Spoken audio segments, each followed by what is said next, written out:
بسم الله الرحمن الرحیم حامد و مصلیه.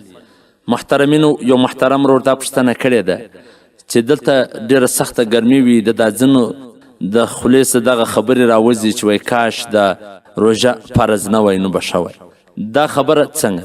نجم الفتاوا جلد نمبر اول صفحه نمبر 104 هغه دا لیکلي دي که چیرې دغه سړی د دغه خبرې یو تاویل وکړي په دې معنا سره چې ډېر مشقت او تکلیف دی، د دې طاقت زه نه لرم، نو نه کافر کیږي. که چیرې بغیر تاویله دی دا خبره کوي، د دغه روژو د عباداتو څخه زړه مات وي، نو دا بیا کافر کیږي. په حواله سره د فتاوا خانیه جلد نمبر 4 صفحه نمبر 428، فتاوا هندیه جلد نمبر 2 صفحه نمبر 270.